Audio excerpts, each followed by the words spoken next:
계시록 18장 21절에서 24절 정독합니다. 시작. 이에 한 힘 센 천사가 큰 맷돌 같은 돌을 들어 바다에 던져 가로되 큰 성 바벨론이 이같이 몹시 떨어져 결코 다시 보이지 아니하리로다. 또 검은 곳 타는 자와 풍류하는 자와 둥소 부는 자와 나팔 부는 자들의 소리가 결코 다시 내 가운데서 들리지 아니하고 물론 어떤 쇠공업자들이든지 결코 다시 내 가운데서 보이지 아니하고 또 맷돌 소리가 결코 다시 내 가운데서 들리지 아니하고 등불빛이 결코 다시 내 가운데서 비치지 아니하고 신랑과 신부의 음성이 결코 다시 내 가운데 들리지 아니하리로다. 너희의 상고들은 땅의 왕족들이라. 내 복수를 인하여 만국이 미혹되었을 때 선지자들과 성도들과 및 땅 위에 죽임을 당한 모든 자의 피가 이 성 중에 보였느니라. 아멘. 제가 개역 성경을 갖고 있습니다.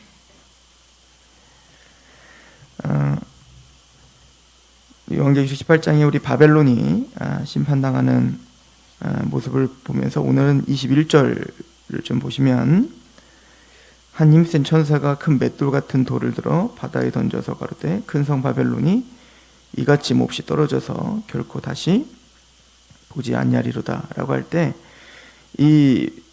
이 심판의 결론이 예수님께서 너희가 눈이 범죄케 하거든 눈을 빼버려라, 또 네 손이 범죄케든 내 손을 잘라버려라 라고 말씀하시면서 실족하게 하는 일이 없을 수는 없으나 하나님 백성들을 실족하게 하면 그는 연자맷돌을 목에 달려 깊은 바닷물에 빠지게 되리라 라고 하신 말씀을 그대로 인용하신 겁니다. 즉 우리가 어제 바벨론이 심판을 당할 수밖에 없는 이유에 대해서 하나님을 경외하지 않고 자기 이기적인 욕망을 섬기고 또 자기 치장하는 일에 바빴다는 것이었고요.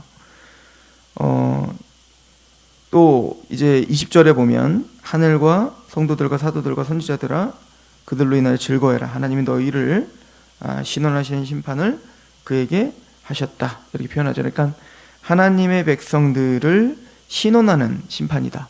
즉 하나님의 그 백성들의 눈물과 또 그 고통과 고난을 하나님은 갚아주시고 또 하나님은 복수하시는 날이다는 거예요. 그래서 우리가 뭔가 어려움을 당하고 원수 당했을 때 그 원수를 네가 갚지 말고 하나님이 갚게 너희는 참아라 라고 한 거죠. 그래서 그 다윗이 사울이 자기의 창을 던졌지만 다윗은 사울에게 자신의 손으로 복수하지 않았던 이유는 하나님을 믿었기 때문이다는 거예요.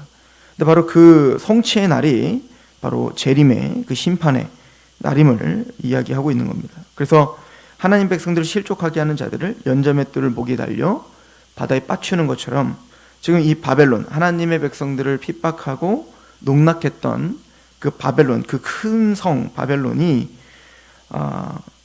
큰 맷돌과 같이 돌을 들어서 바다에 던져졌다라고 하는 것으로 묘사되고 있는 겁니다. 그래서 22절부터 24절까지는 그래서 그들이 어떤 검은 고를 타는 자의 풍류, 퉁소를 부는 자의 나팔 부는 자의 소리가 다시 결코 들리지 않고 또 맷돌 소리가 들리지 않고 또 23절에 보면 등불의 빛이 이제는 다시는 비치지 않고 신랑과 신부의 음성이 다시는 내 가운데 들리지 않고 그러니까 어떤 그 기쁨들 또 그들이 누렸던 어떤 그 세상적인 어떤 그 삶 또 그들이 피워놨던 자신 스스로가 이렇게 비추었던 그런 등불 이런 것들이 다 꺼지고 없어질 거다. 인간이 누렸던 너희들이 누렸던 모든 것들이 이제 끝이 난다라고 하는 것이 바로 이 심판의 마지막 이야기입니다. 우리가 또 상고해 볼 것은 23절에 보면 그 끝부분에 땅의 왕족들이라 내 복술로 인하여 만국이 미혹됐다. 그래서 이 바벨론은 음녀처럼 음녀가 이 바벨론이죠. 이 바벨론은 바로 그의 복술, 그의 어떤 미혹으로 인해서 모든 만국이 다 하나님을 대적하고 이 땅을 바라보며 이 세상에 취하게 한 그 바벨론은 그 연자맷돌에 목이 달리고 바다에 빠치우게 될 것이다 라고 하는 것을 이야기합니다. 다시 한번 반복을 하죠. 24절에 선지자들과 성도들과 및 땅 위에 죽임을 당한 모든 자의 피가 이 성중에 보였다라고 말합니다. 그래서 왜 바벨론을 하나님은 심판할 수밖에 없는지, 그것은 바로 하나님의 백성들을, 또 하나님의 선지자와 그 성도들을 핍박했기 때문이다 라고 하는 것을 다시 한번 강조하고 있는 것을 볼 수 있습니다. 하나님은 하나님의 백성들을 보호하시고 또 하나님의 그 신음소리를 듣고 계십니다. 하나님은 손이 없어서 또 능력이 없어서 지금 당장 그때그때마다 우리에게 나타나지 않는 게 아니라 하나님은 하나님의 때를 기다리고 있다는 것을 우리에게 강조하고 계세요. 이스라엘 백성들이 그 애굽에서 400년 동안 포로로 그렇게 고난을 당할 때, 그 고난을 당할 때마다 하나님이 나타나는 게 아니라 그걸 묵묵히 지켜보고 계시죠. 그러다가 출애굽기에 보면 이제는 때가 돼서 그들의 울부짖는 그 기도 소리를 들으시고 아브라함과 이삭과 야곱에게 약속하신 그 약속을 기억하셨더라. 그래서 드디어 모세를 통해서 이제는 파라오에게 10가지 재앙을 내리게 하시고, 그리고 그 홍해를 건너게 하심으로 그 파라오를 완전히 수장시켜 버리는 하나님의 심판의 때가 반드시 있는 것처럼 오늘도 마찬가지인 것 같아요. 우리도 하나님께 부르짖고 기도할 때, 우리 계시록 6장에서 그 6가지 인에서 그 하나님 백성이 부르짖지만 언제까지 하나님 이 의인의 기도를 듣지 않으실 겁니까? 라고 고백을 하고 있는 우리 고백을 우리가 하는 것 같지만, 하나님은 우리의 기도 소리를 지금도 듣고 계시며 아브라함과 이삭과 야곱에게 약속하신 그 약속을 기억하사 하나님 반드시 신원의 날을 주시고, 반드시 하나님의 백성들이 옳다, 너희가 옳다, 너희가 복되다, 너희가 얼마나 영광스러운지를 알게 하실 것이다 라고 그 우리의 장차올 영광을 우리가 어제처럼 또 자세하게 또 우리에게 말씀하시는 것 같습니다. 오늘 하루 또 이 말씀을 붙들고 마침내 우리에게 신원의 해를 주실, 또 하나님이 우리의 삶을 옳다 하실 그 하나님을 믿고 우리에게 또 하나님 앞에 기도하며 또 울부짖으며 또 하나님 앞에 우리의 삶을 내어놓는 하루가 되시길 축원합니다.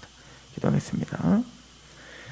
하나님, 우리의 삶을 주장해 주실 하나님, 우리의 생각과 마음을 붙잡아 주시는 하나님, 우리의 삶이 내 마음대로 되지 않고 또 하나님이 우리와 함께 하시지 않는 삶인 것 같을지라도 그 가운데서도 하나님의 역사를 보게 하시는 눈이 우리에게 있고, 또 하나님의 음성이, 또 하나님의 주권하시는 그 하나님의 은혜가 우리 마음의 눈으로 볼 수 있게 하셔서 감사하고, 또 그 힘으로 오늘도 인내하게 하셔서 감사합니다.